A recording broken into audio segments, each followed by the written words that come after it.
Okay, today we have a surprise for you and a surprise for me. I literally have no idea what Julie is about to ask me. So we're going to cue our introduction and then we're going to dive right into her question. Okay, Charlie. Um, I think you probably already know this about me, of what I think about you, because I'm married to you. But I think you have some really thoughtful things that you share. And I think when you do share something, there's a lot of thought behind it. And there's something you wrote that I really want to talk about today on the podcast because I think it will really help frame in people's mind about how to change their exercise to help them live a healthier lifestyle rather than I think sometimes when we exercise, especially if you were a former athlete like you were, we think exercise has to be this really intense, domineering thing rather than looking at the results versus the action. So, Sure.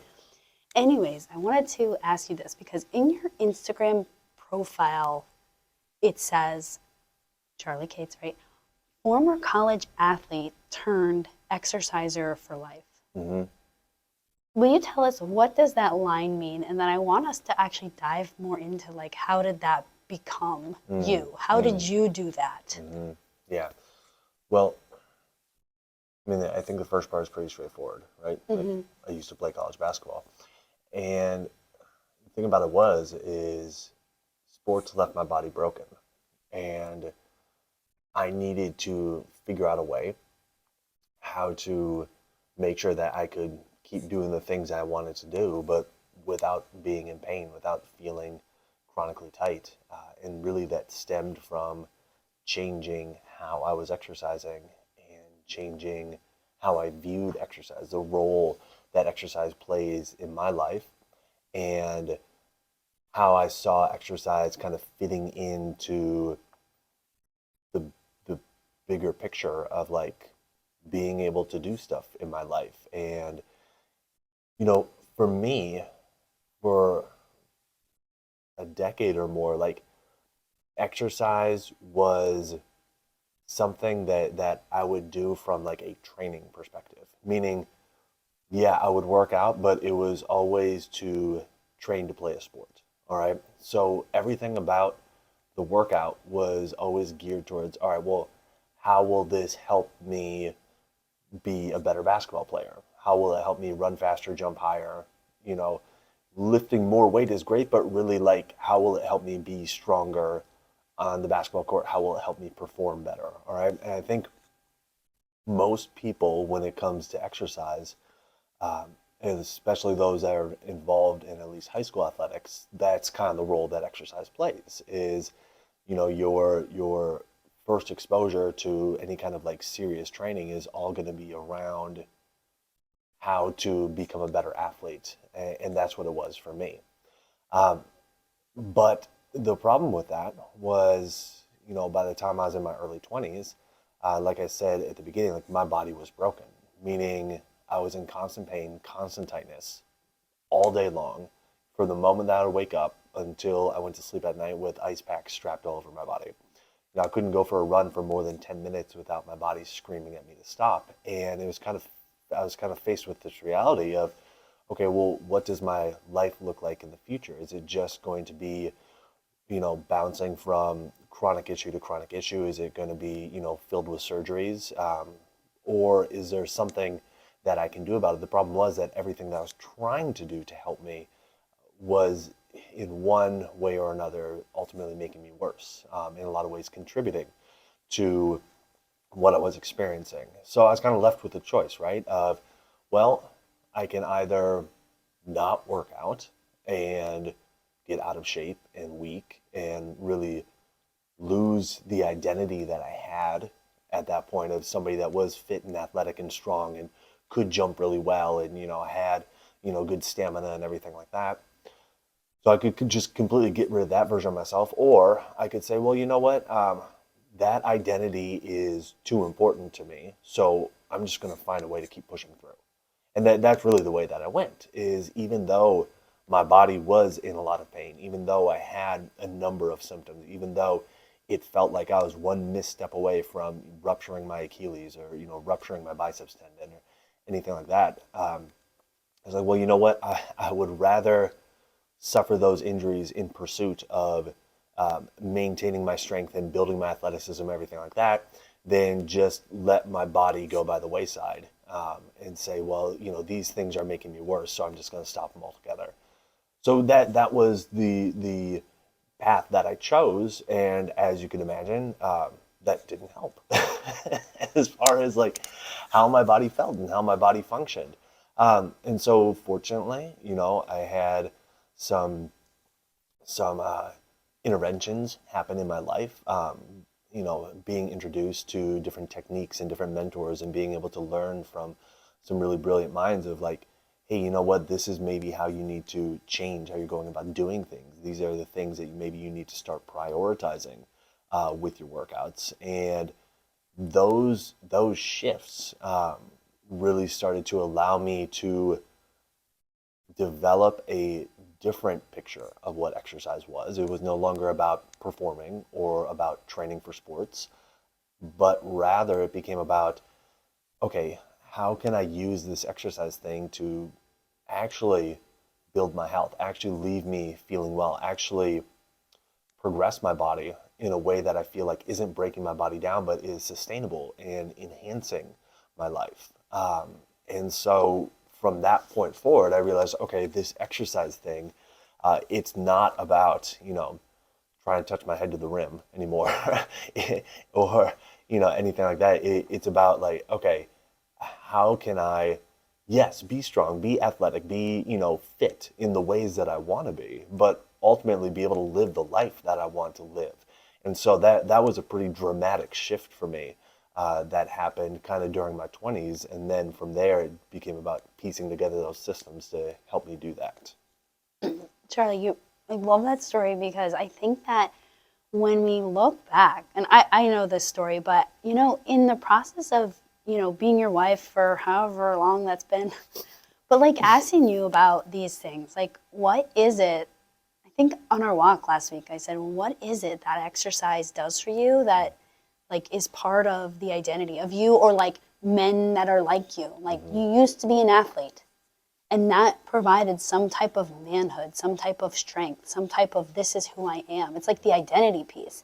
But then realizing, which it's really great that you realize this and then tried to figure out and problem solve, but realizing that like that identity and how you pursued that identity was actually making you worse. Like it's crazy to think how athletic you were and how much in pain you were and how much like your joints were breaking down. I mean, I think I knew you for a good part of that. Yep. And just seeing like, how does this exist together? But it does, because that part of your manhood and other men's manhood of like, I own this, this is me, is so strong. But to say like, hey, how can we, you were saying, not we, how could you continue to pursue this strength, this body ownership, this athleticism really, but change it because you're not an athlete anymore, but you are athletic. Because 4 times a week, you're putting your kids to sleep and rocking them. You're not at a basketball game. Right. You're not traveling across the country and playing at different tournaments. You are, carrying a 20-pound baby for 12 hours a day. Like it's different. You're servicing, you're providing for your family. So I just love that you brought up the identity piece, because I think so often, even in people's 20s, I think a lot of athletes stop working out. I was a swimmer. I knew a lot of athletes. We stop working out. And we're still in pretty good shape without having to do anything. But eventually in your 30s, when it's been, 8 years since you've aggressively exercised, maybe mid-30s, some of your fitness will start to or dwindle. And it's important to figure out, hey, do I just go back to what I knew? Most people do. Sure. Right? Training to be an athlete, training to perform, training to compromise your health for performance. Right. That's what it is.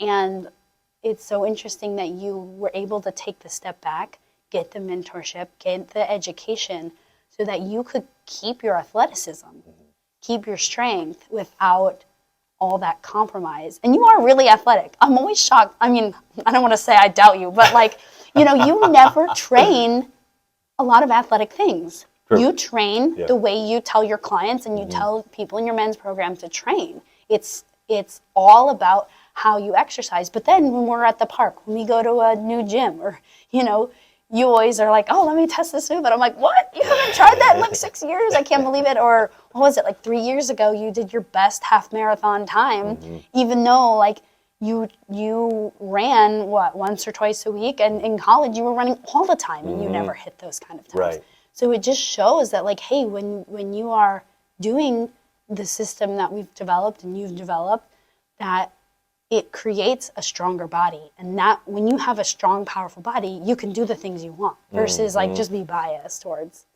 one sport.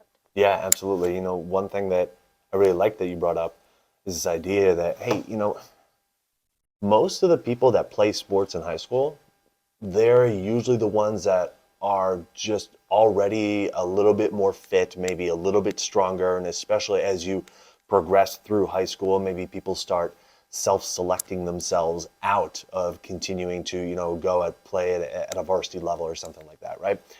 And so that means then that as you progress through high school, if you continue to play at a varsity level, then you're going to be also doing more training to try to help keep your performance at a varsity level. And if you go on to college, obviously it goes from there. But the thing that I like that you brought up is even when the like formal competitions stop with your games, you still kind of carry that identity with you of, all right, well, like I'm an athlete, I am, whatever sport player, okay? And for a lot of people, you never really shed that.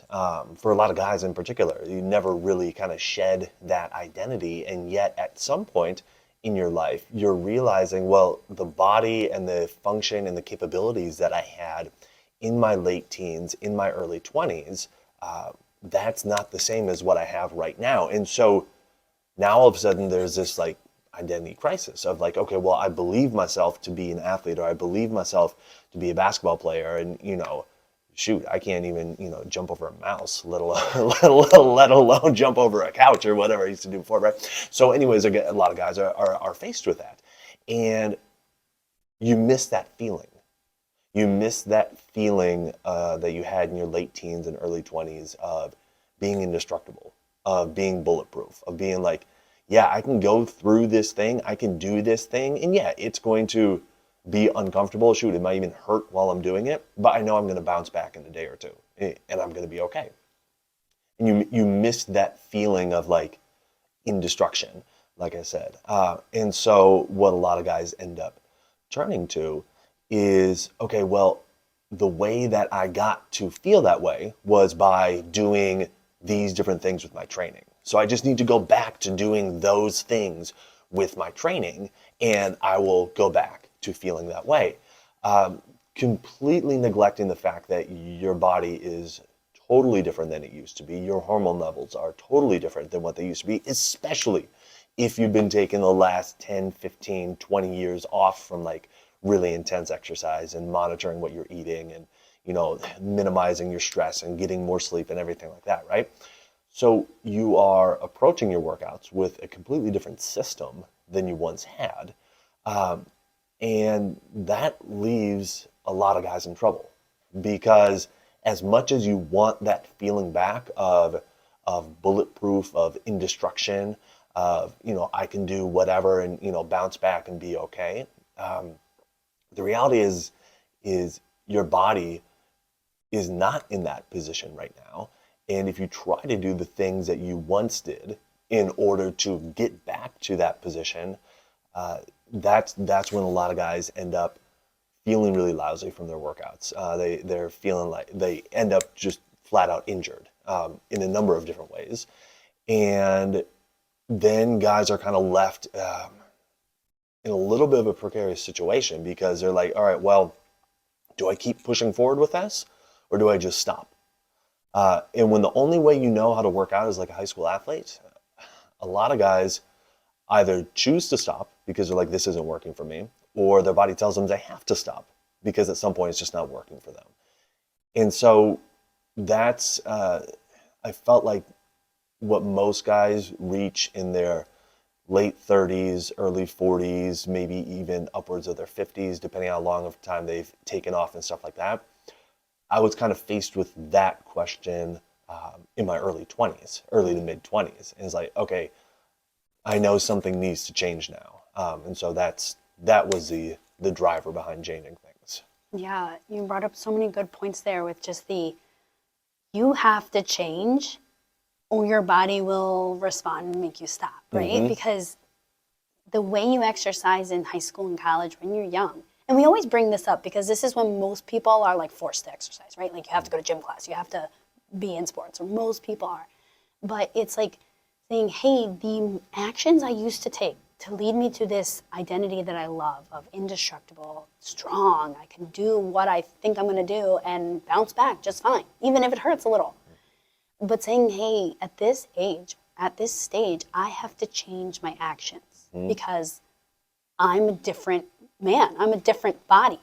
So I want you to like a little bit go into what you did then and what you did now. And I can only imagine, I'm going to already go ahead and give you the parameter as your wife, that when I was a high school swimmer, we swam 4 hours a day. We swam, and then extra on Saturday. We swam a total of 24 hours a week. And I know you were equally as aggressive, maybe similar time, but your intensity was probably a bit higher.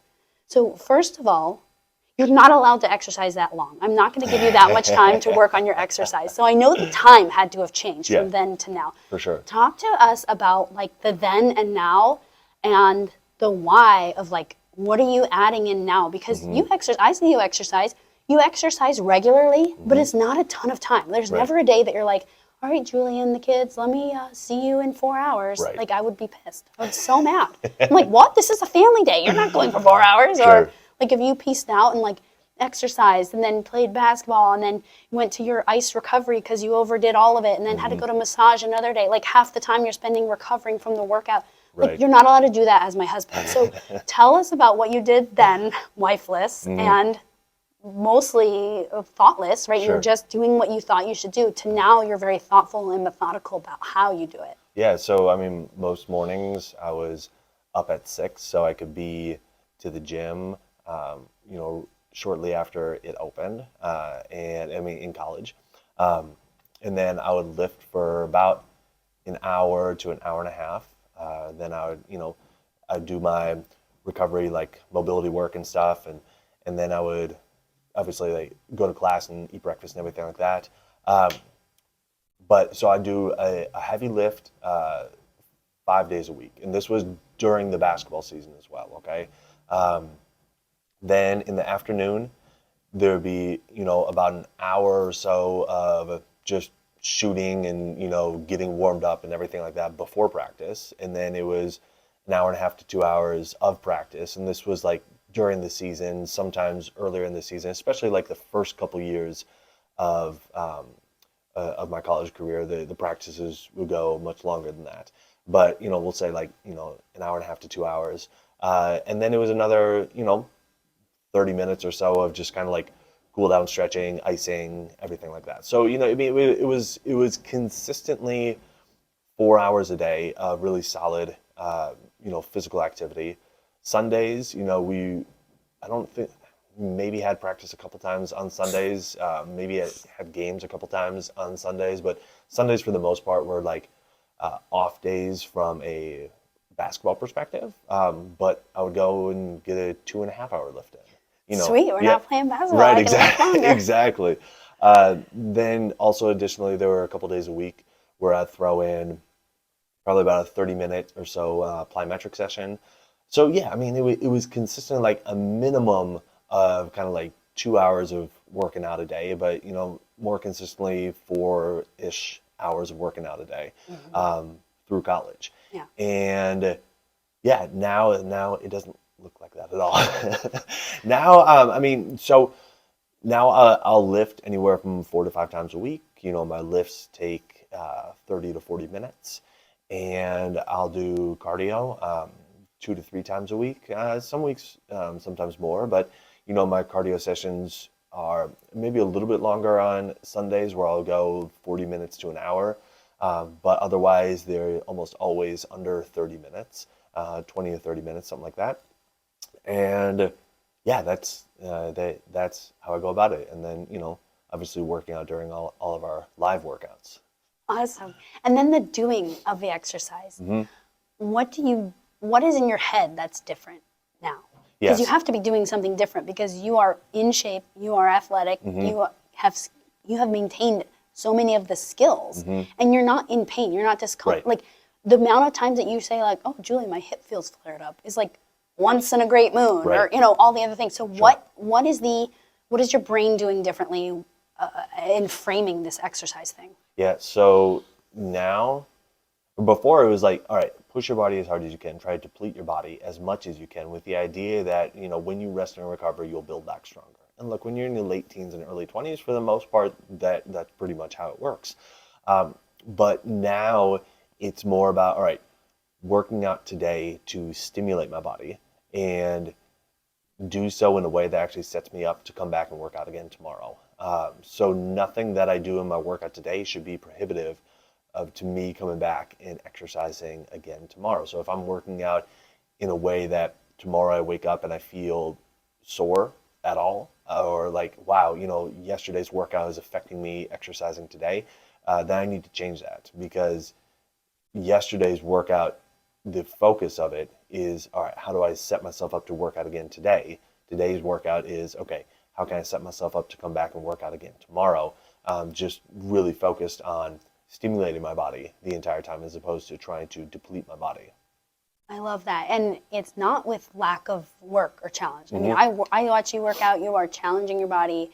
So if someone was like relating to your story and they're like, dude, I am that person. I was the college athlete feeling indestructible. Now I'm in my 40s, I'm in my 50s, and I want to feel that feeling again. And the only path that I know is like what I learned in high school football conditioning class. Yeah. What is maybe 1 to 3, like, if I applied this, I'm going to be safer, I'm going to be more effective, I'm going to be better with my outcomes. What would you tell that person? Yeah, so number one, when you're working out, keep your focus on squeezing your muscles, all right? There's so much distraction when we exercise. The music, thinking about the weight moving up and down, in other words, like getting the reps or, the whole competition aspect of exercise, turning exercise into a sport.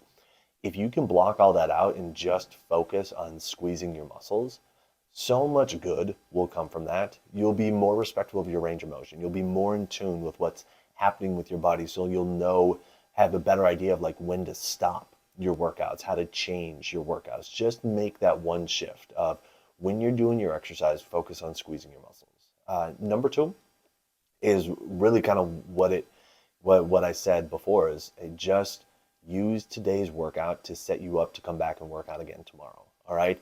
And the way to go about doing that is by continuously asking yourself that question. Can I come back and do this again tomorrow? So while you're exercising, if at any point that answer starts to trend towards a no, then you need to either change what you're doing, slow down what you're doing, or stop what you're doing. You want to be yes with that answer 100% of the time with your workouts. Now, that doesn't mean you're going to be, but you want to be. That's what you're striving for, is like, yes, I can come back and work out again tomorrow. And I think the third big thing for guys is all right, you've kind of gotten rid of the competition aspect because you're just going to focus on squeezing your muscles. You understand like how this stacks up in the rest of your life as far as like, all right, I'm going to use this workout to set me up to work out again tomorrow, not to deplete my body. Give yourself permission to do workouts that don't last very long. In a high school athlete, college athlete, or whatever level you participate in. I mean, like the minimum amount of time that practice would be is 60 minutes. So that's kind of like everybody's baseline. Oh, the workout has to be 60 minutes. Give yourself permission. The workout does not have to be 60 minutes. Give yourself permission to do a workout that's 20 minutes, 25 minutes, maybe 30 minutes. Find the thing that's going to work for you and work for your body and work for your schedule. And then start there. And if you want to expand upon the duration, cool, you can do that once you get the frequency down. Once you get the frequency of, okay, I'm able to exercise 5 days a week. I'm able to exercise 6 days a week. I'm able to exercise 7 days a week and not feel lousy after, not feel like my body can't keep going. So those would be the three things that I think about. Number one, focus on squeezing your muscles. Number two, understand that today's workout is setting you up to come back and work out again tomorrow. Always keep that in the forefront of your mind. And number three, give yourself permission to do those shorter workouts, what we call little workouts. I love that. And when you were talking about number two, like setting up your workouts to work out again, and you said it's not that you absolutely have to work out, but that you could. This is making me think of one day I decided I should run a half marathon. I have no idea why, but it was like part of what I thought the identity of being a personal trainer was. I should run a half marathon. And while I was running it, I thought, thank goodness I'm not going to work out for the next week or two because I am so tired right now. And I think that's what we often do with our workouts. Like we think the more the better versus the more frequent the better, the Right. more regular the better. Because this exercise that's making you feel indestructible needs to make you feel indestructible, meaning like you're not taking a day or two off or having to go to a massage just to recover from the exercise assault that you just did to your body, or ice bath for an hour every day. So I love those points. I think that's really going to start helping people trend their mindset around exercise because we get so focused on, well, what do I know? Right. Well, what you know is not working, and it's not going to work because your body is now 30 years older. It's 20 years older. It's 40 years older. We have to train your body to be the best body that you're at right now. Exactly. Yeah. And so, to me, those 3 steps are key. And if guys are having trouble kind of getting started with it, I think also just giving yourself permission and be like, all right, well, you know what, my starting place is just getting up and moving throughout the day. A lot of times, I feel like guys in particular, like, okay, well, I'm going to start something like, it needs to be really challenging. It needs to be that thing that, makes me feel like a man. It's like, dude, just start by getting up, moving around consistently throughout your day. And that in and of itself will start to do wonders for your ability to just be like, okay, yeah, like I can do this getting up and moving around thing. And then from there, then you can start to expand upon that. Charlie, I know you've been working hard to create more stuff for people that identify just like you. You want to feel that athletic feel inside of you. You want to feel that indestructible feel, but you're not still a college athlete.